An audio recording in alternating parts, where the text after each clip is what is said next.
इस वक्त की बड़ी खबर नोएडा से आ रही है, जहां उत्तर प्रदेश स्केटर्स के एशियन चैंपियनशिप 2025 में पदक जीतने वाले खिलाड़ियों को किया गया सम्मानित। नोएडा के रहने वाले अनीस राज और अदिति राणा ने विदेश में भारत का लहराया परचम।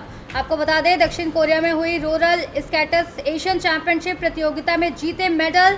परिवार और कोच ने किया जोरदार स्वागत, परिवार में खुशी की लहर। आपको बता दें, अदिति राणा ने रजत पदक और अनीस राज ने जीता स्वर्ण पदक। देश और प्रदेश का नाम किया रोशन। नोएडा के सेक्टर 63 में दोनों खिलाड़ियों को दक्षिण कोरिया से लौटने पर किया गया सम्मानित। पहला सवाल अनीस आपसे रहेगा। अनीस, आपने इंडिया को रिप्रेजेंट किया है और जूनियर में आप फर्स्ट आए हैं, कैसा एक्सपीरियंस रहा? किसके सपोर्ट से लगा कि ये मेडल आपके हाथ लगाएं और आगे अपने आप को कहाँ देखते हैं आप? सर, तो एक्सपीरियंस की बात की जाए तो पहला मेडल इंडिया का मैंने उत्तर प्रदेश को रिप्रेजेंट किया था वहाँ पे, और उत्तर प्रदेश का भी ये पहला गोल्ड मेडल है इंडिया की तरफ से। सो वहाँ पे जब मैंने पोडियम क्लाइम किया था गोल्ड मेडल पे, नेशनल एंथम जब बज रहा था, इट वॉज वेरी इमोशनल, बहुत अच्छा लगा। थोड़े से आंसू भी आ रहे थे, बट आई कंट्रोल्ड इट। मैं ये मेडल डेडिकेट करना चाहूँगा अपनी टीम को।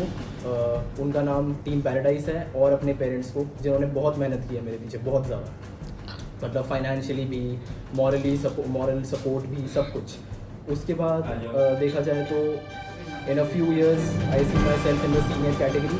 अभी तो मैं जूनियर्स में था, so life was little easy, but अब टफ हो जाएगी सीनियर्स में। We'll have an open category, बहुत ही ज़्यादा तेज स्प्रिंटर्स होंगे हमारे साथ, एथलीट्स होंगे।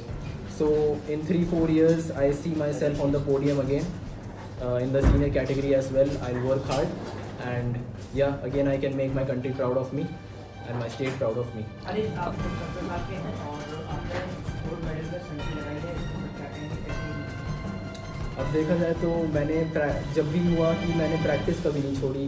इंजरी हुई मेरे को बहुत सारे सेटबैक्स थे। इंजरी हुई थी मेरे को, it took 9 months of my career.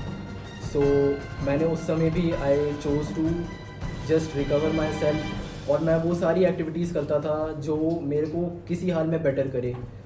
Like मेरे को स्केटिंग करने में मेरी एंकल में बहुत ज़्यादा पेन होती थी, so I chose cycling just to maintain fitness, just to maintain me and be on that level, to be consistent. मैंने साइकिलिंग स्टार्ट करी, and within 9 months I was on the same level, I didn't give up. So इस समय में I think मेरी team और मेरे parents ने भी बहुत ज़्यादा सपोर्ट किया मुझे। नो वन लाइक डिस्करेज मी। मैं अपने आप को खुद ही डिस्करेज करता था उस समय पे, बट मोटिवेशन मेरे पेरेंट्स की तरफ से आती थी, मेरी टीम की तरफ से आती थी, and I had to make sure कि I don't give up on them as they have not given up on me. Thank you. Aditi, आपने इंडिया को रिप्रेजेंट किया, क्या एक्सपीरियंस रहा आपका और कैसे लगा कि इस गेम में मेडल लाना है? So talking about experience was outstanding. With sir support and all of my team support, it was good. And additionally, even if we were lacking somewhere, I was very happy that I had the coach's support and everyone's support, and the experience is extraordinary, and I really recommend everyone to join it. अगर बात करें training की, तो किस तरह की training आपको मिली और आपने कितना खुद टाइम दिया अपने इस मैच में? ट्रेनिंग रोलर डर्बी में जब मैं 12 साल की थी, जब से हूँ। ट्रेनिंग जब से ही चल रही है। इसकी ट्रेनिंग बाकी स्पोर्ट्स से थोड़ी अलग होती है, क्योंकि इसमें हमें हॉकी ब्रेक्स भी यूज़ करने पड़ते हैं, हमें स्पीड भी यूज़ करनी पड़ती है, और स्पीड में एकदम से स्लो होना भी सीखना पड़ता है। ये कॉन्टैक्ट स्पोर्ट है, तो हमें अपनी बॉडी भी ऐसे मेंटेन करनी पड़ती है कि अगर स्पीड में हमें कोई धक्का दे तो हम गिरे ना, और हम दूसरे बंदे का पुश झेल सके और उसे इन रिटर्न भी पुश दे सके।